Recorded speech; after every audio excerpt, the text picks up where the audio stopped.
Cada día, en el mundo, funcionan cientos de miles de prensas hidráulicas. Son máquinas capaces de crear una presión de decenas e incluso miles de toneladas, suficiente para aplastar un coche o doblar metal frío con una precisión de joyería. Y todo esto, gracias a un simple principio que conoces bien por las jeringuillas o las pistolas de agua. El secreto está en que un pequeño esfuerzo, a través del aceite, se convierte en una fuerza imparable. Es precisamente esta potencia lenta pero implacable la que nos abre las puertas a experimentos fascinantes. Desde la destrucción de un ladrillo o una bola de bolos hasta desafiar a los propios diamantes. Así que, prepárate para ver cómo la naturaleza de los materiales revela sus secretos bajo presión. Hoy nos sumergiremos en el mundo de una fuerza absolutamente imparable, pero al mismo tiempo, increíblemente tranquila. Olvídate de los rápidos golpes de un martillo o de las explosiones. Hablaremos del rey de la presión lenta pero inevitable, la prensa hidráulica. Un gigantesco marco metálico del tamaño de una habitación. De arriba a abajo cuelga un cilindro de acero macizo, pulido hasta un brillo de espejo, y abajo, sobre una base igualmente maciza, yace una gruesa placa de metal. Todo parece inmóvil y tranquilo, pero dentro de esta máquina se esconde una fuerza capaz de aplastar fácilmente un coche, o, por el contrario, doblar un trozo de metal con una precisión de joyería. El secreto de esta máquina es ridículamente simple y genial a la vez, y te encuentras con él todos los días. Es el mismo principio que el de una pistola de agua o una jeringuilla médica. Si presionas el pequeño émbolo de una jeringuilla, el líquido sale disparado por la fina aguja a gran velocidad. Ahora imagina lo contrario. Presionas un émbolo grande para expulsar el líquido a través de un pequeño orificio. En la prensa es lo mismo, solo que en lugar de agua se utiliza un aceite especial que es prácticamente incompresible, y en lugar de tus dedos, un potente motor eléctrico y una bomba. La bomba crea una pequeña presión en un cilindro pequeño, pero esta fuerza, a través del aceite, se transmite a un enorme cilindro principal. Como el área del cilindro grande es cientos de veces mayor, la fuerza con la que presiona hacia abajo también se multiplica por cientos. Un pequeño esfuerzo se convierte en una presión titánica e imparable de decenas, cientos o incluso miles de toneladas. Veamos qué puede hacer esta máquina. Empecemos con algo creativo: el doblado y el estampado. Como esta lámina de acero plana y fría de varios milímetros de grosor. En la placa inferior de la prensa se coloca un molde especial, una matriz, que tiene, por ejemplo, una ranura en forma de V. Desde arriba, sobre la lámina, bajará un punzón, una cuña con la misma forma de buque.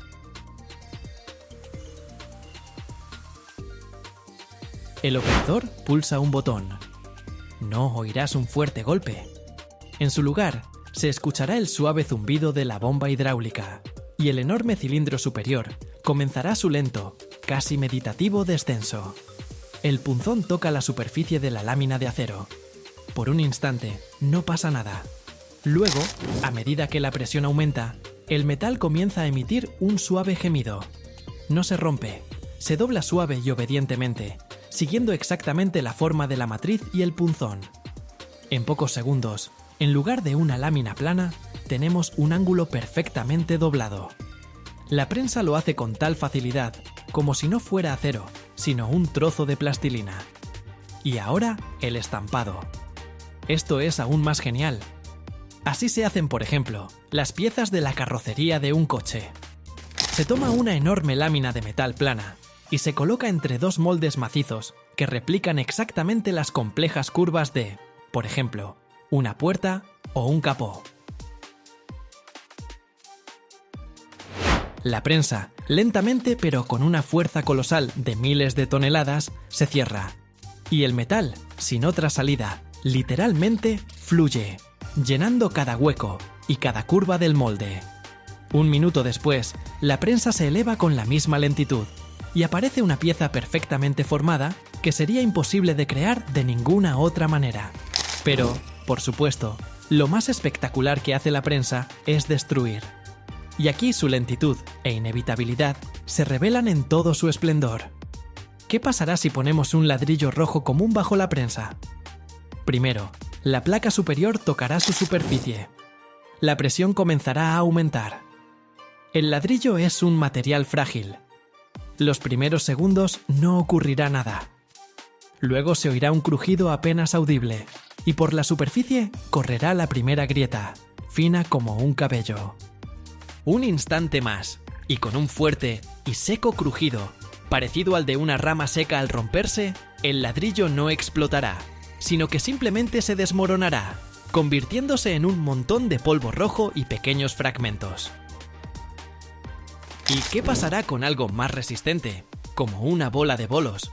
Está hecha de una resina de polímero muy dura para soportar miles de golpes. La prensa baja, toca su superficie perfectamente lisa. La presión aumenta. 10 toneladas, 20 toneladas.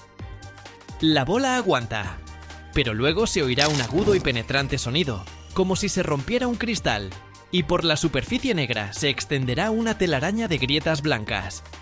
La prensa continuará su movimiento implacable, y la bola, con un gemido profundo y visceral, comenzará a destruirse.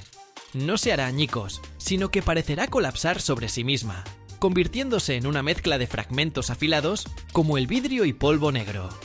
Es una deconstrucción lenta y metódica. ¿Qué pasaría si pusiéramos bajo la prensa una pila de varios libros gruesos de tapa dura? La prensa comenzaría a presionar. Primero, exprimiría todo el aire de entre las páginas. Luego, rompiendo con un crujido las tapas de cartón, comenzaría a comprimir el propio papel. Las fibras de celulosa se destruirían y se compactarían hasta un límite increíble. Los libros dejarían de ser libros. Se convertirían en un único bloque sólido, casi petrificado, donde las páginas se fusionarían en una sola masa. Quizás incluso se exprimiría el resto de la humedad y la tinta de imprenta. Sería un artefacto creado por la presión. ¿Y si pusiéramos allí el mineral más duro de la Tierra? ¿Un diamante? Todo el mundo sabe que un diamante es difícil de rayar, pero es frágil. La prensa no lo rayaría. Simplemente presionaría. Y en algún momento, cuando la presión alcanzara el punto crítico para su red cristalina, el diamante no se doblaría ni se derretiría. Simplemente explotaría.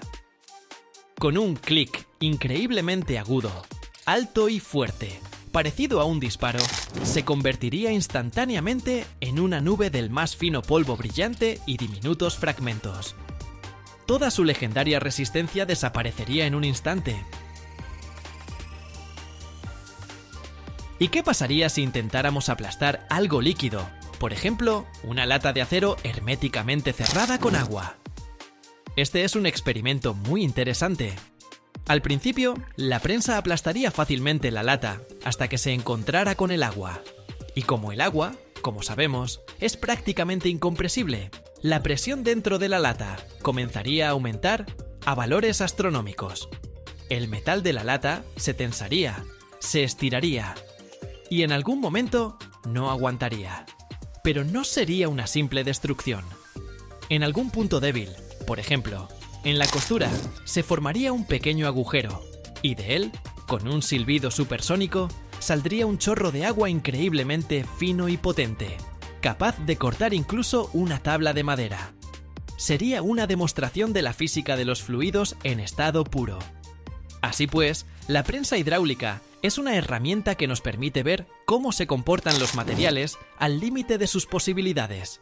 No tiene prisa, pero su fuerza es imparable.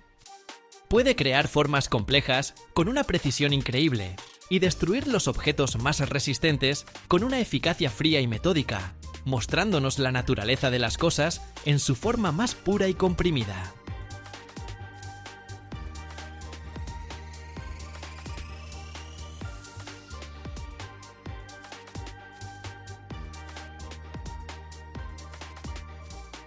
Cada año, en el mundo, aparecen miles de kilómetros de asfalto nuevo, pero pocos saben que una parte significativa de este pavimento nace por segunda vez. Las carreteras viejas no simplemente desaparecen. Renacen en nuevas autopistas, a veces a miles de kilómetros del lugar de su primera vida. Aquí trabajan canteras gigantes, explosiones, camiones volquete con ruedas tan altas como una persona, y fábricas donde la piedra y el betún se encuentran en el fuego de 300 grados. Esta es una historia sobre cómo la magia de la ingeniería y un ecosistema industrial cierran el ciclo, ahorrando miles de millones y los recursos del planeta. Mira hasta el final y descubrirás algo que no se escribe en los libros de texto.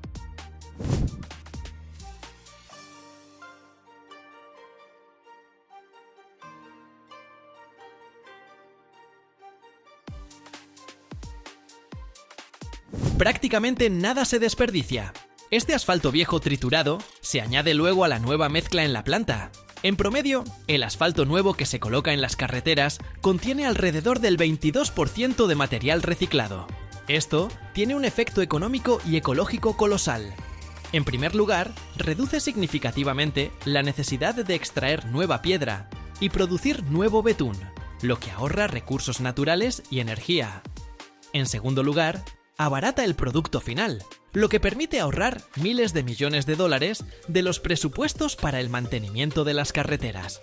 Así, cada viaje en coche es un trayecto sobre un complejo producto de ingeniería que no solo soporta enormes cargas, sino que también es un claro ejemplo de un ecosistema industrial donde lo viejo renace constantemente en lo nuevo, cerrando el ciclo y haciendo la infraestructura del país un poco más sostenible.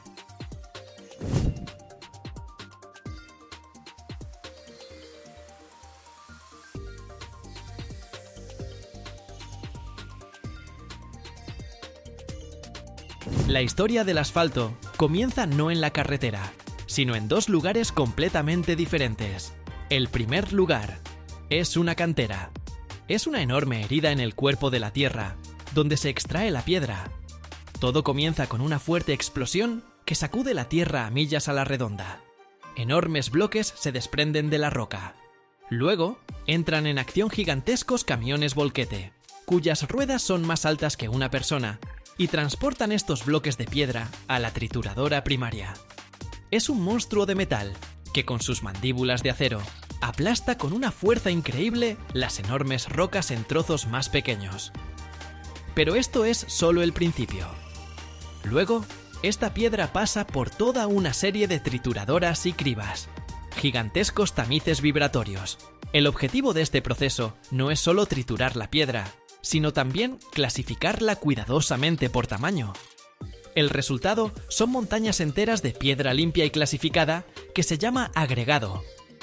Aquí hay de todo, desde grandes piedras del tamaño de un puño hasta grava fina e incluso polvo, parecido a la arena. Cada fracción se almacena en un montón separado.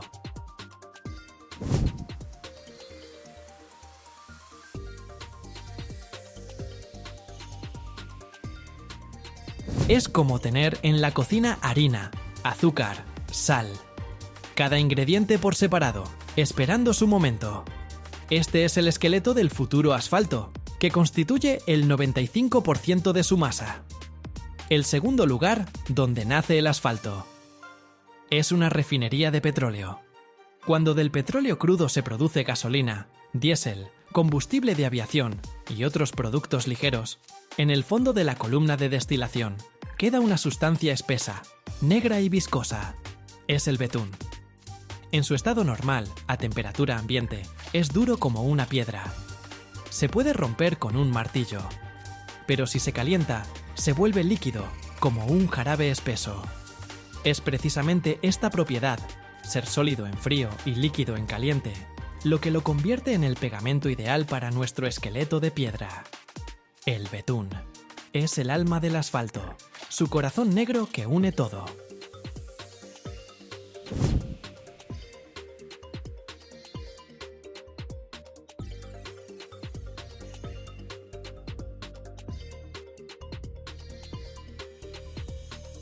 Y ahora, transportémonos a una planta de asfalto. Es el lugar donde todos los ingredientes se encuentran. Desde lejos, parece un complejo y enredado mecano de metal. Altas torres silos, interminables cintas transportadoras, tuberías, cisternas y una torre central de la que sale humo. Es una verdadera fábrica que funciona como un solo organismo bien coordinado. Diferentes fracciones de agregado de silos separados se alimentan a una cinta transportadora, pero no de cualquier manera. Todo el proceso es controlado por una computadora. El operador en la cabina introduce la receta exacta del asfalto. Dependiendo de dónde se vaya a utilizar el asfalto, para una autopista concurrida o para una calle tranquila, la receta será diferente.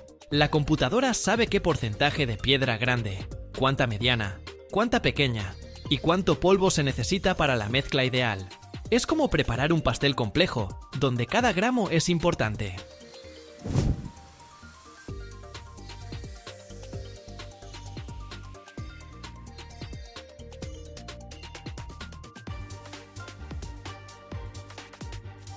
Esta mezcla de piedras comienza su viaje hacia arriba por una larga cinta transportadora inclinada y entra en el corazón de la planta, el tambor de secado.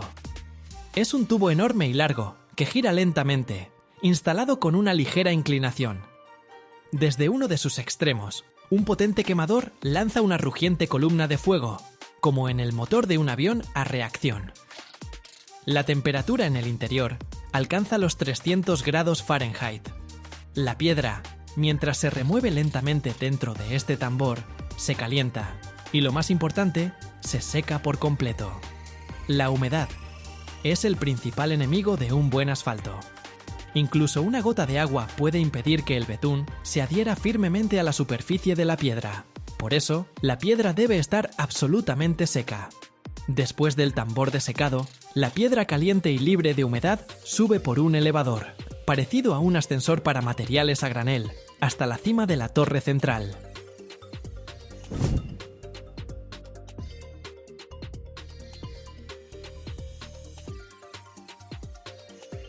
Allí pasa de nuevo por un sistema de cribas para una clasificación de control final y cae en los silos de materiales calientes. Paralelamente, en cisternas aisladas especiales, se calienta nuestro pegamento negro, el betún. También se lleva a una alta temperatura para que se vuelva fluido y líquido. Y entonces llega el clímax. La computadora vuelve a dar la orden. Una tolva de pesaje mide con una precisión increíble la cantidad necesaria de piedra caliente de cada fracción desde los diferentes silos. Luego, en esta mezcla de piedra incandescente, se inyecta una cantidad exactamente medida de betún líquido caliente.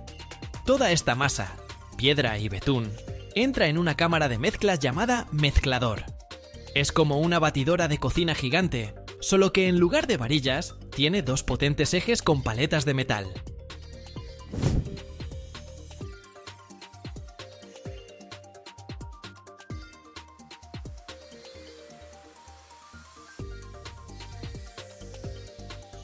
Estas paletas remueven la masa incandescente con una fuerza enorme, y en menos de un minuto, cada piedra, cada grano de arena, se cubre con una fina y brillante película de betún negro. De la cámara sale el asfalto terminado, una masa homogénea, humeante y negra, con un característico olor aceitoso. Ahora, este producto caliente y recién preparado debe conservarse hasta el momento de su envío. Se eleva y se vierte en silos de almacenamiento aislados especiales. Son como termos gigantes que pueden mantener el asfalto caliente durante muchas horas, y a veces incluso días. Debajo de estos silos se colocan los camiones volquete. Con un fuerte chasquido, se abre la compuerta, y en la caja del camión, con un rugido y una nube de vapor, caen varias toneladas de asfalto caliente. La caja se cubre obligatoriamente con una lona para conservar el preciado calor durante el transporte al lugar de pavimentación. En la obra comienza el acto final de esta obra. El camión volquete descarga lentamente la mezcla caliente en la tolva de una máquina especial, la pavimentadora de asfalto.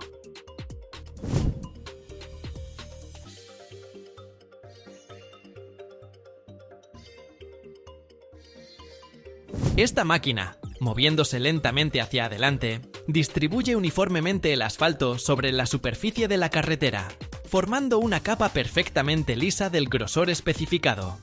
En la parte trasera de la pavimentadora hay una pesada placa calentada llamada regla. Realiza la compactación inicial y le da a la superficie su suavidad inicial, pero el asfalto todavía está blando y suelto. Para que se vuelva resistente, hay que compactarlo. Inmediatamente detrás de la pavimentadora, sigue todo un equipo de pesados rodillos de carretera. Primero van los grandes rodillos de acero, que con su enorme presión expulsan el aire de la mezcla de asfalto y hacen que las piedras se asienten más juntas. Luego pueden usarse rodillos con neumáticos de goma, que amasan la superficie, haciéndola aún más densa. Y en la etapa final, vuelven a pasar los rodillos de acero lisos para dar a la carretera su suavidad definitiva.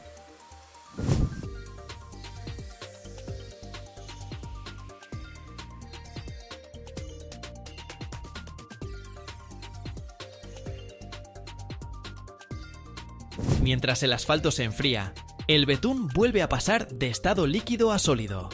Pega firmemente todas las piedras entre sí, convirtiendo la mezcla suelta en un monolito resistente e impermeable.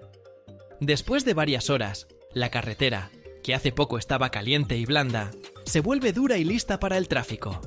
Y en esto reside toda la esencia. Desde la explosión en la cantera hasta el pesado rodillo en la carretera, cada etapa de este proceso está dirigida a crear un pavimento duradero y fiable que soportará miles de vehículos cada día.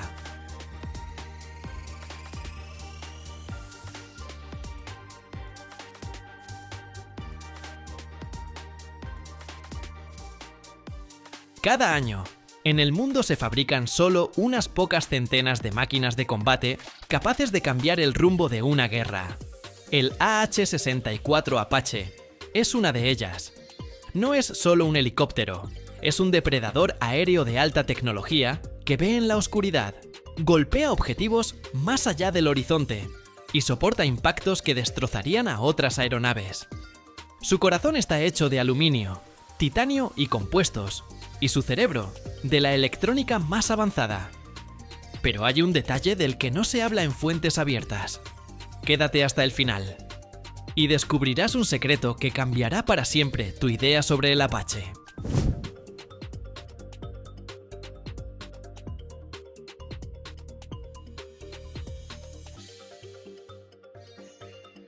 El diseño del AH-64 Apache es un proceso increíblemente complejo e iterativo que dura años y reúne a cientos de ingenieros y especialistas.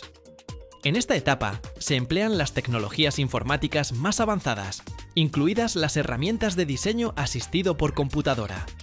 Con ellas se crean modelos tridimensionales detallados de cada parte del helicóptero, desde el gran fuselaje hasta los más pequeños sujetadores y líneas hidráulicas.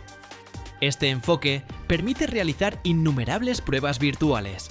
Los ingenieros usan análisis por elementos finitos para simular la carga sobre cada pieza, comprobar su resistencia a vibraciones, altas temperaturas y fuerzas aerodinámicas. Así es posible detectar y corregir posibles fallos antes de fabricar el primer prototipo físico, reduciendo de forma significativa el tiempo de desarrollo y el costo de producción.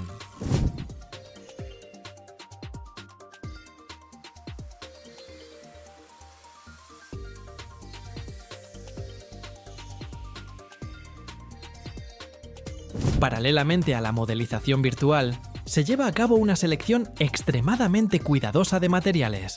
Cada uno se elige con un claro propósito: garantizar resistencia, ligereza y capacidad de supervivencia.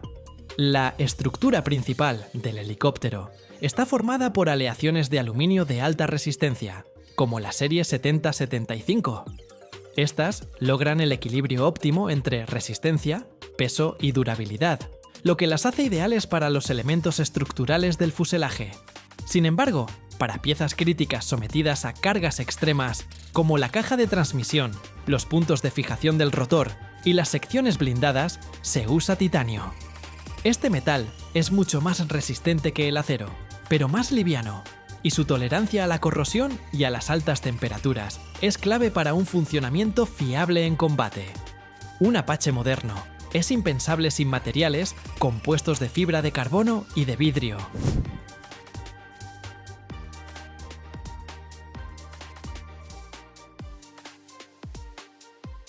Estos se emplean en las palas del rotor principal y de cola, en partes del fuselaje y en el estabilizador trasero.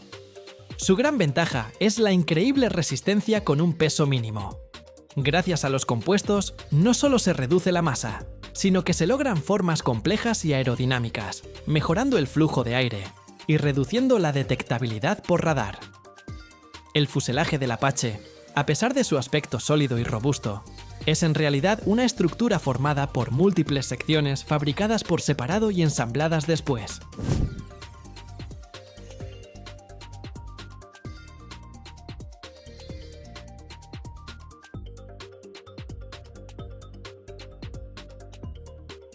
Este enfoque modular es clave para garantizar precisión, calidad y eficiencia en la producción. Todo empieza con la sección delantera, la cabina de la tripulación. Este es el auténtico centro de mando, por lo que aquí, antes de unir la tirar a otras partes, se instalan paneles de instrumentos, computadoras de a bordo, cableado y sistemas de control de vuelo. Producirla por separado da acceso total a cada componente, lo que facilita su montaje y verificación. La sección central es el esqueleto de la aeronave. Alberga motores, transmisión principal y depósitos de combustible, además del blindaje que protege a la tripulación.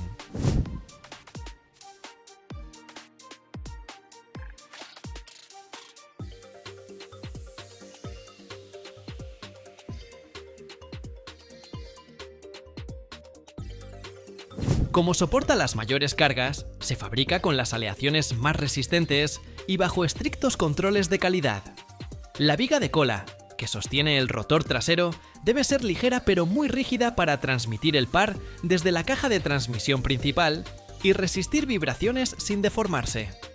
Cuando todas las secciones están listas, se llevan a la línea de ensamblaje final.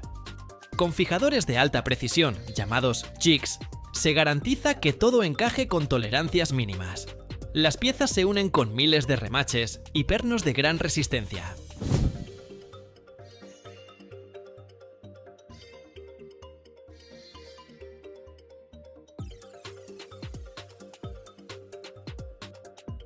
Esta construcción modular no solo facilita el montaje, sino que también simplifica el mantenimiento y las reparaciones. Una sección dañada se puede sustituir sin desmontar todo el helicóptero. Después se añaden alas laterales, tren de aterrizaje y otros equipos. Solo entonces, el Apache pasa a la fase donde se instalan motores, rotores, sistemas electrónicos y armamento. Este método planificado es la base de la fiabilidad y eficacia del AH-64 Apache durante toda su vida útil. El desarrollo comenzó en la década de 1970. El primer vuelo tuvo lugar en 1975, pero no fue hasta 1986, cuando entró en servicio con el ejército de Estados Unidos.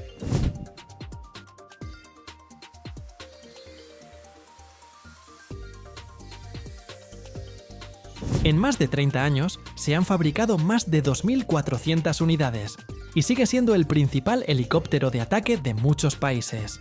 Su nombre, Apache, se eligió en honor a una tribu indígena, siguiendo la tradición del ejército estadounidense de nombrar helicópteros con nombres de pueblos originarios. Una de sus características más importantes es su avanzado sistema de puntería, que incluye el Target Acquisition and Designation Sight y el Pilot Night Vision Sensor. Son, en esencia, los ojos del helicóptero, que permiten detectar, identificar y atacar objetivos de día, de noche y con mal tiempo. Piloto y artillero reciben la imagen en visores montados en el casco, lo que les permite apuntar y controlar sistemas con solo mover la cabeza.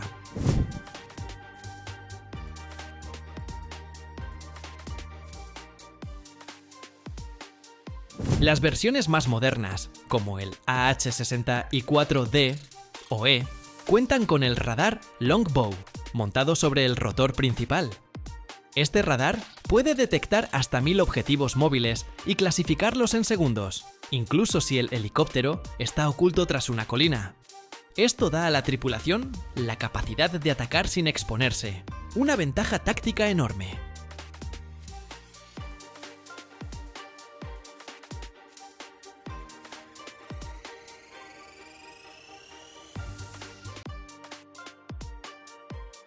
No te vas a creer lo fascinante e impresionante que es el proceso de fabricación de cables de acero para puentes.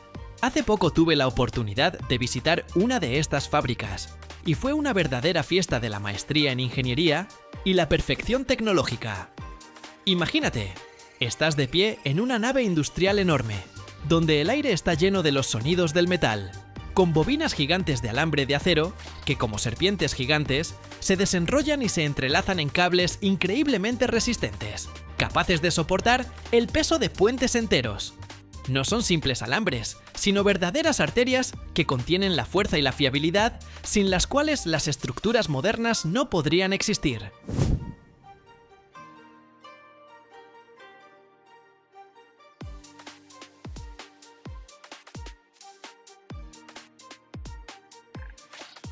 Todo comienza con la elección de la materia prima, alambre de acero de alta calidad que debe tener una resistencia y flexibilidad excepcionales. Estos alambres pasan por un proceso de trefilado en frío, donde gruesas varillas de acero se estiran a través de hileras especiales, reduciendo gradualmente su diámetro, hasta convertirlos en hilos delgados, pero extremadamente resistentes. Este proceso no solo hace el alambre más delgado, sino que también mejora sus propiedades mecánicas, haciéndolo resistente a la rotura y a la fatiga. Imagina que cada metro de este alambre puede soportar cargas enormes, pero al mismo tiempo permanecer flexible y elástico. Una vez que el alambre está listo, comienza lo más interesante, la formación del cable de acero. Decenas, y a veces cientos, de estos hilos se tuercen primero para formar un cordón, y luego se trenzan en estructuras complejas que garantizan la máxima resistencia y durabilidad.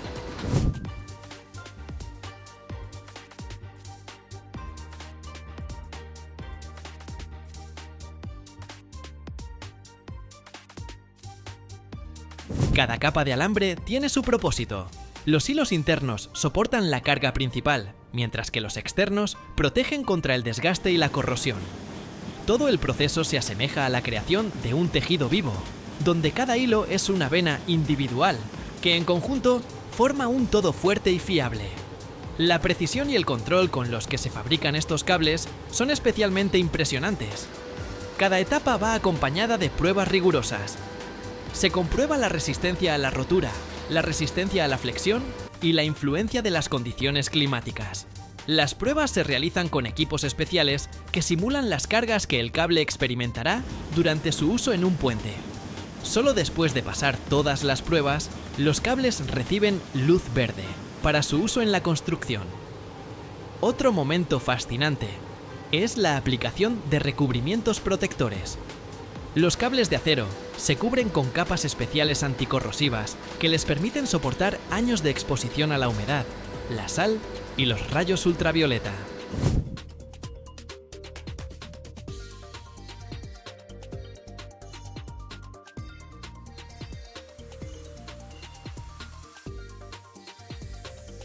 Esto es extremadamente importante, ya que los puentes a menudo se encuentran en ambientes húmedos o en lugares con climas agresivos.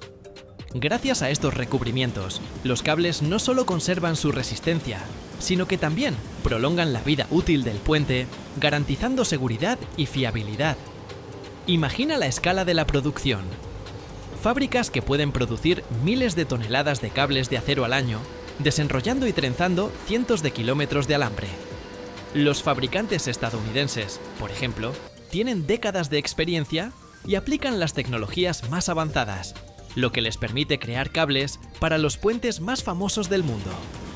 Se sabe que la compañía American Bridge ha tendido más de 500.000 de millas de cables de acero para puentes colgantes, y eso es un verdadero récord que demuestra la escala y la importancia de esta industria.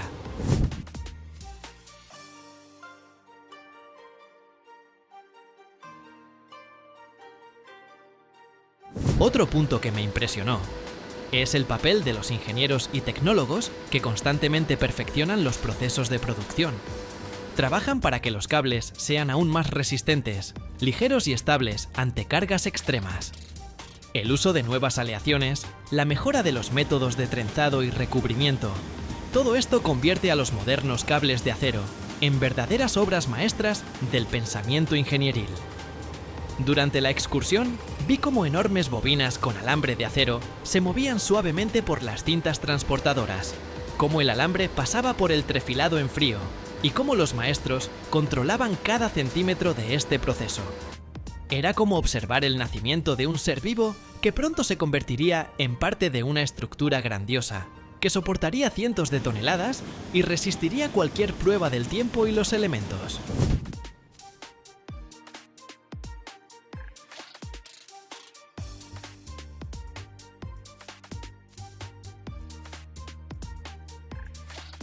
Los fabricantes estadounidenses, como la American Bridge Company, tienen una vasta experiencia en la fabricación de cables de acero para los puentes más grandes y famosos del país. Producen miles de toneladas de cables cada año, utilizando tecnologías modernas y un estricto control de calidad. Se sabe que para los puentes colgantes se utilizan cables con una estructura multicapa que pueden soportar cargas de cientos de toneladas por cada pulgada cuadrada. Durante la construcción del puente de Brooklyn, por ejemplo, cada uno de los cables principales constaba de 19 cordones individuales y cada cordón de 278 alambres.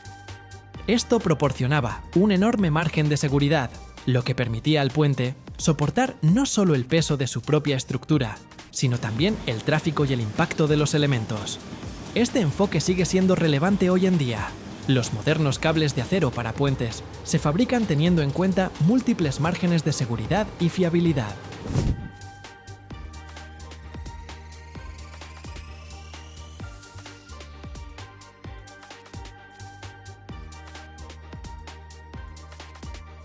La producción de cables de acero en Estados Unidos es una combinación de tradiciones e innovaciones, donde la maestría de los ingenieros y tecnólogos se complementa con líneas automatizadas y equipos modernos. Cada etapa, desde la selección de la materia prima hasta la aplicación de recubrimientos protectores, se controla con la máxima atención, ya que de ello depende la seguridad de miles de personas que utilizan los puentes a diario. Por su parte, las empresas europeas, especialmente en países como Alemania, Francia, Italia y también en Ucrania, Rumanía y Polonia, desempeñan un papel importante en el suministro de cables de acero para la construcción de puentes de diversa escala, desde pasarelas urbanas peatonales hasta enormes puentes colgantes y atirantados. El proceso de producción comienza con alambre de acero de alta calidad, que pasa por un estricto control de su composición química y propiedades mecánicas. En Europa, la producción suele estar regulada por las normas DIN y EN, que garantizan que el producto cumple con los más altos requisitos técnicos.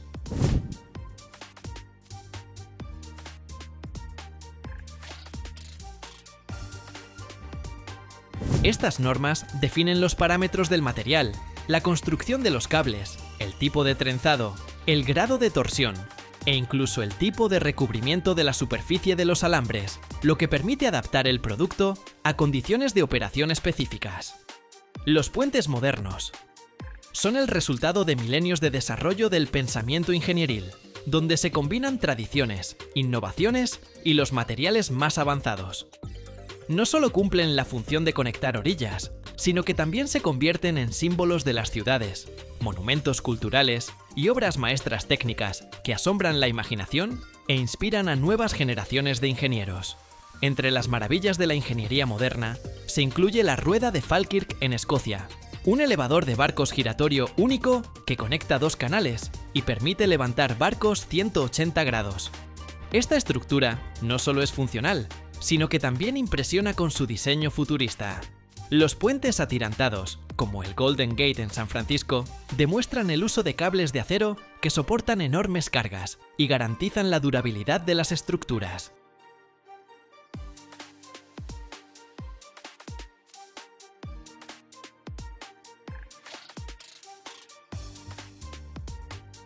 Cada año, en el mundo, se funden más de 1.500 millones de toneladas de acero. Pero solo unas pocas de estas moles se convierten en verdaderos gigantes. Ejes del largo de un autobús y con el peso de un tanque, capaces de hacer girar turbinas, mover barcos y soportar los embates de los elementos. No se estampan, se forjan, se templan y se pulen con una precisión de décimas de milímetro. Esta es una historia de fuerza, fuego y acero, domada por el hombre. Pero lo más interesante no está en el proceso. Hay un detalle que no se indica en ninguna ficha técnica.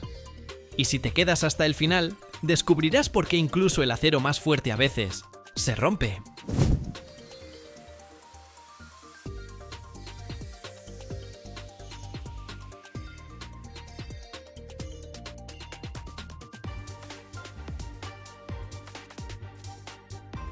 Todo comienza no en un torno, sino en la nave de fundición, donde el metal aún no es acero, sino solo una idea, solo un resplandor ardiente sobre los crisoles.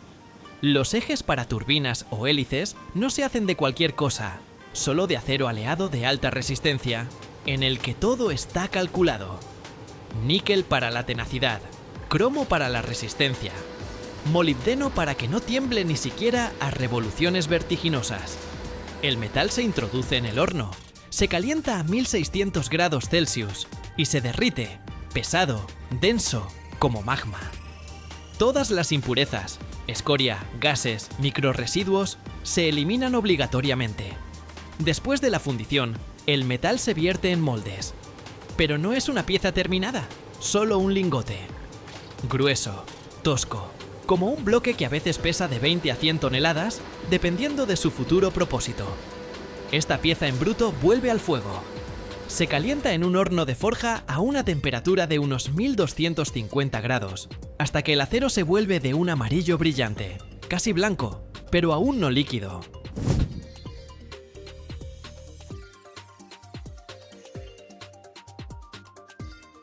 En este estado es maleable como masa fresca, pero el peso no desaparece. Varias decenas de toneladas de masa incandescente que no puedes empujar con una pala. La futura pieza en bruto se saca con una grúa y comienza la preparación para la forja. Y entonces, el futuro eje se coloca bajo una prensa hidráulica. Es una prensa de 20.000 toneladas de presión, a veces incluso más. Bajo la prensa, la masa comienza a estirarse, a comprimirse, a transformarse de un simple lingote a una forma funcional. Los trabajadores vigilan la temperatura, los ejes, las grietas que podrían arruinar toda la pieza. Aquí nadie tiene prisa. El tiempo y la fuerza deben trabajar juntos. Cada compresión es un juego con la plasticidad. La prensa reorganiza la estructura granular del acero, la fortalece a lo largo del eje, le añade tenacidad, resistencia. Porque este eje luego irá a una turbina que funciona con cargas de hasta 600 revoluciones por minuto y vientos de más de 90 km por hora, o a una hélice que debe mover un barco a través de las tormentas.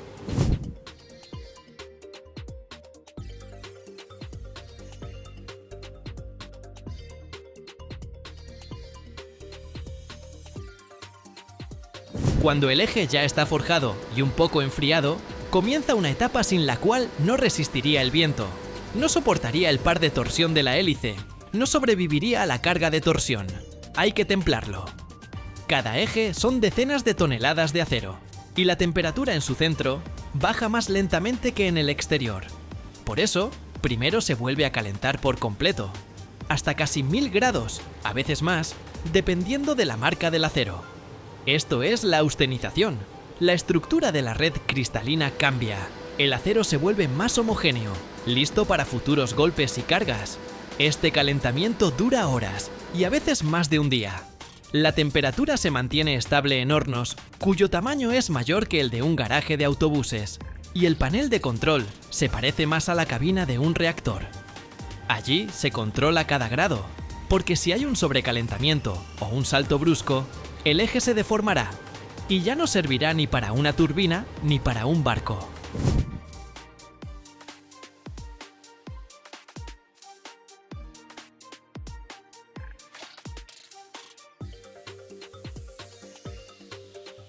Después del calentamiento, el temple, un enfriamiento brusco.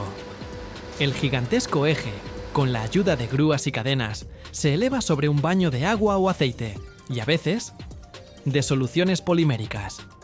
El metal, al rojo blanco, se sumerge con un siseo en el baño. De la superficie sale vapor, y el ruido es tal que no sobrevivirías sin tapones para los oídos. La temperatura baja de 900 grados a 100 en cuestión de minutos, y en el acero todo cambia.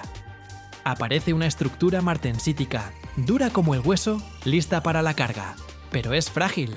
Y para eliminar el exceso de rigidez, el eje luego se somete a un revenido. Esta es la siguiente etapa, una temperatura de unos 550 grados, a veces más. Aquí la estructura se estabiliza, las tensiones disminuyen, el alma metálica se calma. Este proceso transcurre lentamente, hasta 24 horas, dependiendo de las dimensiones. El eje se transforma gradualmente en un equilibrio de resistencia y plasticidad, en un verdadero músculo metálico.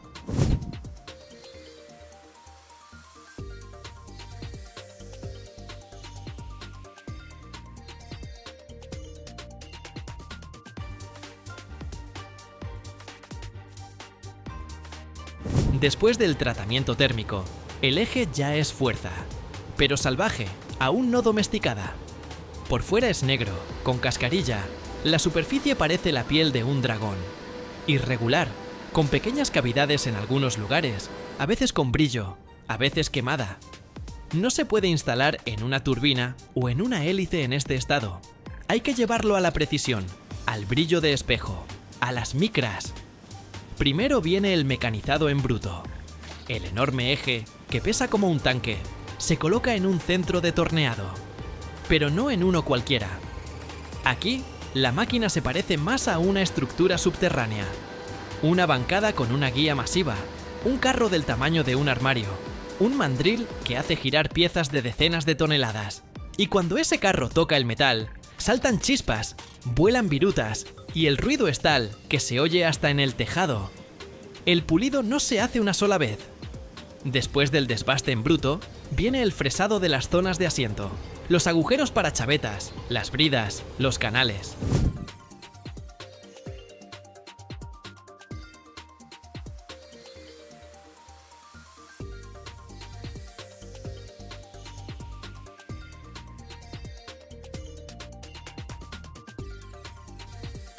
Aquí la medición no es a ojo. Láseres, escáneres tridimensionales, micrómetros, sensores especiales que detectan desviaciones del orden de décimas de milímetro. Cuando la forma ya está definida, viene lo más fino, el pulido de acabado. La superficie se pule hasta un nivel en el que comienza a brillar como el mercurio. Los tambores con abrasivo giran a gran velocidad, con refrigeración.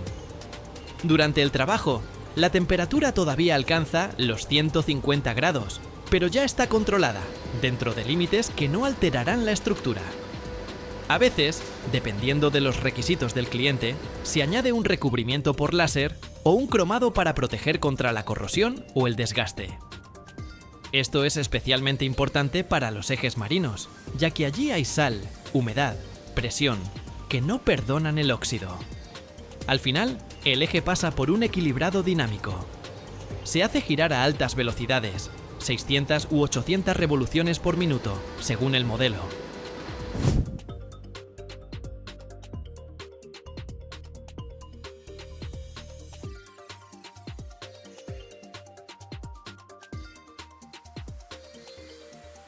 Los sensores registran microoscilaciones y los especialistas añaden o quitan gramos de metal donde es necesario, para que en funcionamiento el eje avance como la punta de una flecha, sin vibraciones, sin bamboleos.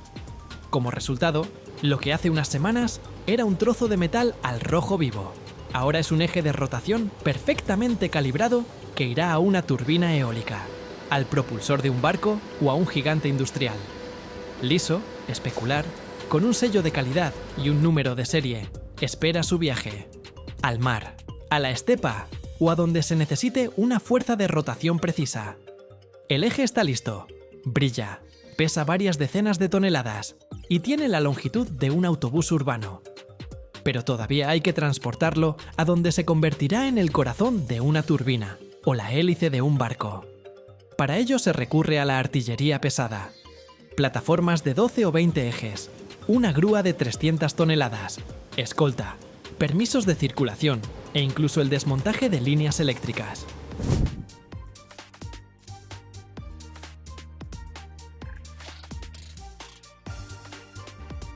El eje se sujeta con cadenas tensadas, como en un tanque, porque el más mínimo desplazamiento y los daños son millonarios. Viaja lentamente, con luces de advertencia, a veces de noche para no bloquear las carreteras. En el lugar, la elevación. Centímetro a centímetro, porque el chasis ya está esperando. El montaje es precisión.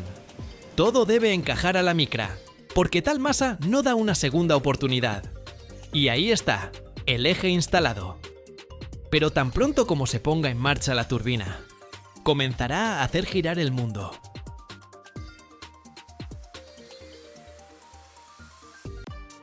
$50 millones. Eso es lo que puede costar un solo cable. No una grúa, ni un barco, ni una plataforma de perforación. Solo el cable. Pero no es una simple cuerda. Es parte de un sistema increíblemente complejo, del que dependen vidas humanas, cientos de toneladas de carga y proyectos multimillonarios. Hoy te voy a mostrar cómo se crean estos gigantes, de metal, precisión y tensión. ¿Estás listo? Nos adentramos tras bastidores en la producción de cables de ultra alta resistencia. Se utilizan en grúas marítimas para levantar módulos en plataformas petrolíferas, en la minería para instalar turbinas eólicas en medio del océano, en la construcción de puentes y rascacielos. El material principal con el que se fabrican los cables de ultra alta resistencia es el acero al carbono de alta aleación. Pero no un acero cualquiera, sino uno modificado y mejorado con aleaciones. En su composición se añade cromo, níquel, a veces molibdeno. Todo depende del propósito del cable. Por ejemplo, el cromo aumenta la resistencia a la corrosión y el níquel añade resistencia y plasticidad. Estos aditivos convierten el metal en una verdadera armadura de ingeniería, capaz de soportar cargas extremas, cambios de temperatura, la humedad del mar e incluso el envejecimiento mecánico. Pero para que este acero esté listo para el trenzado, primero se prepara en forma de alambres. En la primera etapa, el laminado. Las piezas de acero en bruto se pasan por rodillos, reduciendo gradualmente su diámetro hasta el tamaño exacto. Luego llega el momento del templado térmico. El alambre se calienta a temperaturas muy altas y se enfría bruscamente para darle la estructura necesaria. Este proceso hace que el acero sea a la vez duro y elástico. El siguiente paso es el recubrimiento. Se elige según las condiciones de operación: galvanizado para proteger contra la corrosión o una cubierta de polímero para trabajar en ambientes agresivos, por ejemplo, en agua de mar. Y aún después de todos estos procedimientos, todavía no es un hilo terminado. Luego viene la calibración por computadora. Cada alambre es revisado por máquinas de alta precisión. Miden no solo el diámetro hasta la micra, sino también microcurvaturas, tensión, simetría. Imagina que incluso una desviación de 0,01 de milímetro puede ser crítica, porque luego miles de estos hilos se unirán en un solo cable. Un solo segmento débil se convierte en un punto de rotura potencial. ¿Y si el cable se rompe bajo carga?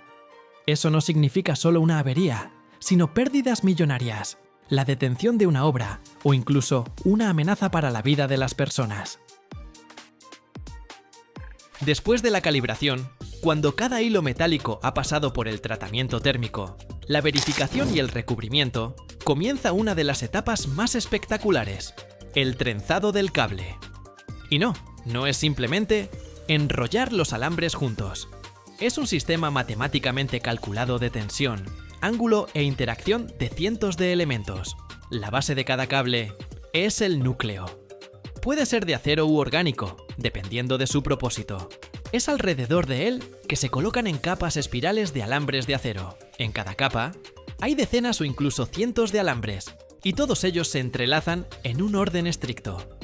El objetivo principal es distribuir uniformemente la carga por toda la longitud y evitar puntos débiles. Cada cable tiene su propia configuración, ángulo de torsión, número de capas, forma del perfil. Para la flexibilidad se utilizan más hilos delgados. Para la rigidez, menos, pero más gruesos. Por ejemplo, Un cable para levantar equipos de perforación debe soportar no solo la tracción, sino también la torsión, por lo que su diseño es mucho más complejo. El trenzado se realiza en gigantescas máquinas tipo carrusel. Giran lentamente, mientras tiran de los hilos desde decenas de bobinas. Una de estas máquinas puede ensamblar un cable de más de 100 metros de longitud. Al mismo tiempo, cada hilo se tensa con una fuerza definida con precisión. Un sistema automático regula esta tensión en tiempo real. Si un solo hilo está torcido, demasiado tenso o, por el contrario, flojo, el cable puede perder resistencia o no pasar la certificación. Todo el trenzado va acompañado de una monitorización continua. Los sensores registran incluso las vibraciones. En caso de fallo, la máquina se detiene. El control humano aquí es mínimo. Los especialistas solo supervisan la sincronización general e intervienen en caso de situaciones de emergencia. Es interesante que algunos cables tienen una estructura combinada. Una capa exterior con aislamiento de polímero o un recubrimiento ignífugo, y en el interior almas metálicas con diferentes propiedades. Estos cables se utilizan en grúas de bomberos, equipos militares o incluso plataformas espaciales. Cuando el trenzado está completo, el cable aún no se considera listo para trabajar. Por delante, una de las etapas más responsables, las pruebas y la certificación. Aquí se determina lo principal, si soportará aquello para lo que fue creado o no. El primer tipo de prueba es la de rotura.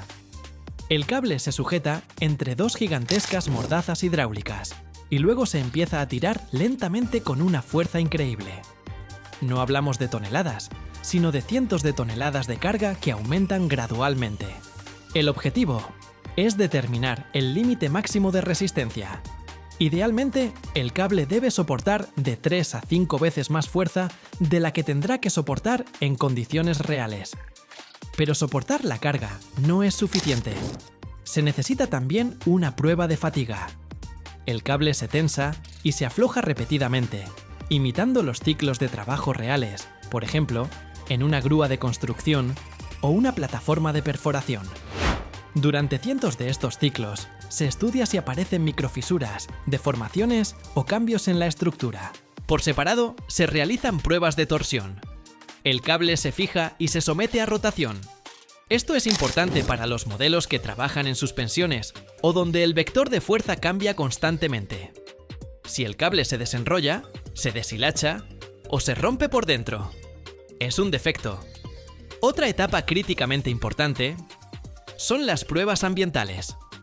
El cable se sumerge en agua salada, se enfría a menos 40 grados Celsius o, por el contrario, se calienta a 100 grados. Algunos pasan pruebas de resistencia a la radiación ultravioleta, a productos químicos o incluso al fuego.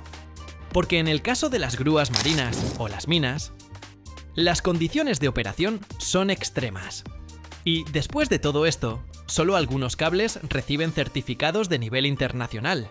Por ejemplo, The Lloyd's Register o Det Norske Veritas, Germanischer Lloyd. Estos documentos certifican que el cable puede usarse en la construcción naval, en plataformas petrolíferas o en la industria de defensa. En cada cable hay un número individual, vinculado a los protocolos de prueba. En algunos casos, incluso se indica la genealogía, es decir, de qué planta metalúrgica proviene el acero de cada hilo.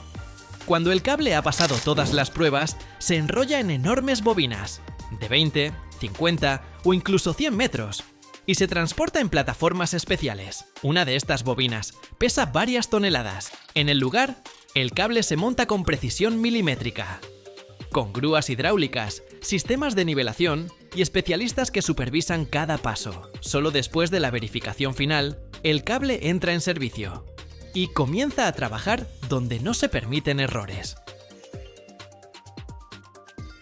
Cada año, en el mundo, se producen más de 60 millones de toneladas de rieles. Eso es más de 4 millones de kilómetros de hierro que se extienden a través de los continentes. Pero, ¿qué pasaría si te dijéramos que cada riel es el resultado de un ritual de fuego, acero y química, donde incluso una sola molécula de más puede arruinarlo todo?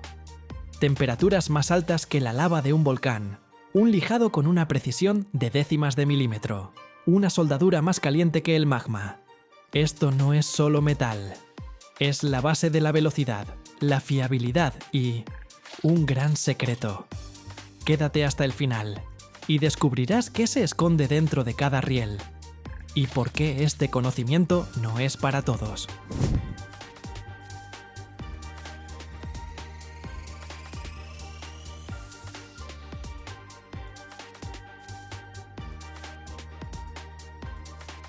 Primero, hay que hacer la mezcla de acero. En el horno se introduce chatarra, mineral de hierro, coque y piedra caliza. La materia prima que se convertirá en el futuro riel. La temperatura en el alto horno alcanza más de 1500 grados Celsius. Bajo este calor infernal, el metal se vuelve líquido, adquiriendo el color del sol al rojo vivo. Los trabajadores vigilan atentamente la composición. Incluso una décima de porcentaje de carbono de más puede hacer que el riel sea frágil o demasiado blando. Después de la fundición, el acero incandescente se vierte en moldes. Coquillas metálicas, que forman bloques rectangulares, llamados lingotes o planchones. Todavía no se parecen a un riel. Son simplemente barras de varios metros de largo y más de 30 centímetros de ancho. Después de verter, cada una de estas piezas en bruto se enfría, pero no del todo. Se mantiene caliente para reducir la tensión durante el laminado.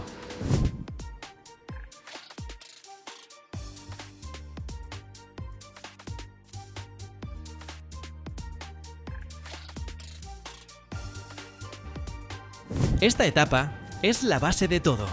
Si el acero sale de mala calidad, ni siquiera un laminado perfecto salvará la situación. Por eso, el control aquí es casi un ritual. Los químicos comprueban la composición. Los metalúrgicos controlan la temperatura. Los sensores automáticos registran la uniformidad del enfriamiento. Y solo cuando todo coincide hasta el último parámetro. La pieza en bruto se envía más lejos, al horno ardiente de la nave de laminado. En la nave de laminado, las enormes barras, de hasta 20 metros de largo, se calientan en hornos a una temperatura de más de 1200 grados Celsius. El metal se vuelve plástico, como la masa, pero conserva su densidad y resistencia. La pieza en bruto caliente se alimenta inmediatamente a los trenes de laminación reversibles. Son máquinas enormes con pesados rodillos. Pasa a través de ellos varias veces. Primero, para reducir el grosor. Luego, para darle la forma correcta.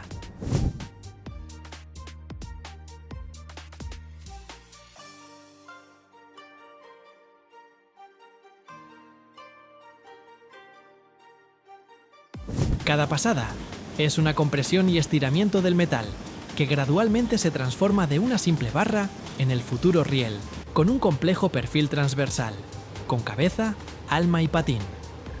Para lograr la geometría exacta, se utiliza un laminado de acabado calibrador. Es como el pulido final de la forma. Las tolerancias en esta etapa no superan las 3 décimas de milímetro. Inmediatamente después del laminado, los rieles, aún calientes, pasan por un proceso de enfriamiento. Se les sopla aire de manera uniforme o se dejan enfriar en un área abierta. Es importante que el enfriamiento sea simétrico. De lo contrario, el metal podría deformarse. Para asegurar un viaje suave y sin impactos a alta velocidad, los rieles individuales se sueldan en secciones largas, hasta 400 metros sin una sola junta. El método principal es la soldadura aluminotérmica.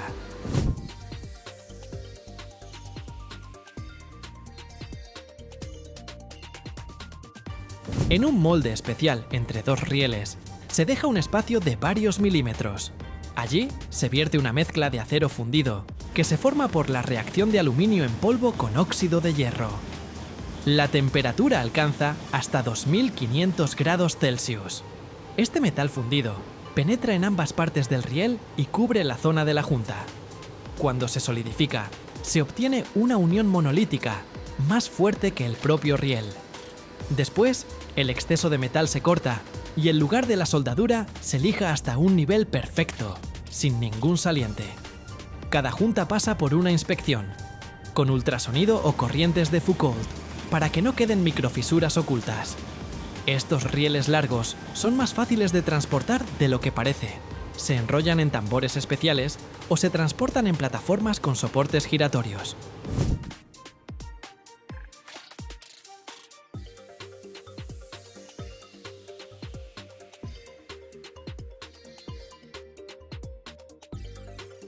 Y ya en el lugar de la construcción, las secciones se vuelven a unir, esta vez mediante soldadura o con juntas de pernos especiales. El resultado es un hilo de riel que se extiende por kilómetros, sin un solo clic. Ese mismo deslizamiento silencioso al que estamos acostumbrados en los trenes de alta velocidad.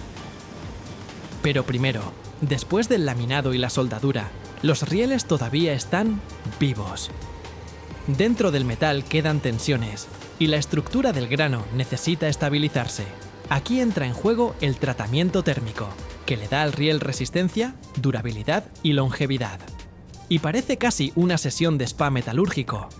El riel se calienta rápidamente a altas temperaturas, unos 1000 grados Celsius. Esto se hace en hornos de hasta decenas de metros de largo, donde la temperatura se controla con una precisión de 1 grado. En este punto, la red cristalina del acero pasa a un nuevo estado, la austenita. Pero lo principal comienza después.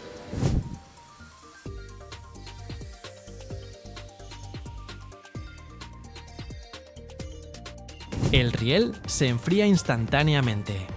Chorros de agua a alta presión se dirigen a lo largo de la cabeza y el alma, justo la parte por la que rueda la rueda. La temperatura cae a la velocidad del rayo, y en la estructura del metal se forma martensita, una fase extremadamente dura y resistente al desgaste. Pero para evitar la fragilidad, el riel se calienta y se enfría lentamente una vez más. Esto equilibra la estructura, elimina las tensiones internas excesivas y garantiza que el riel soportará tanto el frío como el calor, y miles de trenes al día. Al final, el metal mantiene su forma y soporta una presión de decenas de toneladas por pulgada cuadrada sin deformarse. Antes de que el riel se ponga en camino, pasa por toda una serie de pruebas rigurosas, como si quisiera unirse al ejército del transporte de alta velocidad. En laboratorios especiales se comprueba su resistencia, dureza, geometría y defectos internos.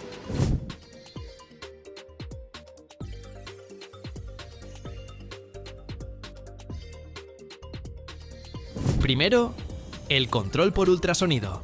Se envían ondas de alta frecuencia al riel. Si en algún lugar del interior hay una microfisura o una cavidad, la señal se refleja y revela el problema. Luego, se mide la dureza a lo largo de toda la longitud para asegurarse de que el tratamiento térmico se ha realizado de manera uniforme. Paralelamente, se comprueba la rectitud y el perfil. Sensores láser escanean cada pulgada, detectando incluso las más mínimas deformaciones que podrían causar vibraciones o desgaste. Y, para terminar, pruebas de flexión e impacto. Un fragmento del riel se somete a una presión decenas de veces superior al peso del tren, para asegurarse de que soportará cualquier desafío en la ruta. Cuando el riel ha pasado con éxito todas las pruebas, llega el momento del viaje más responsable, al lugar de instalación.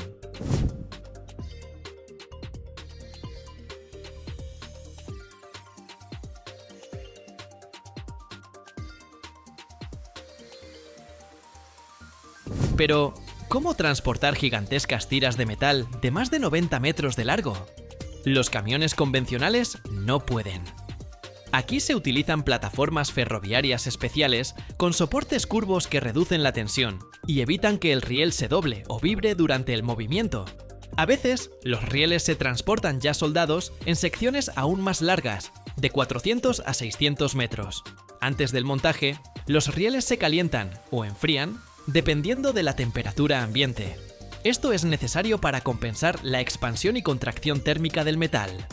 De lo contrario, en el calor se doblaría y en el frío se formarían grietas. En la práctica, cada riel se coloca teniendo en cuenta estos cambios físicos. Generalmente, se busca un punto sin tensión térmica.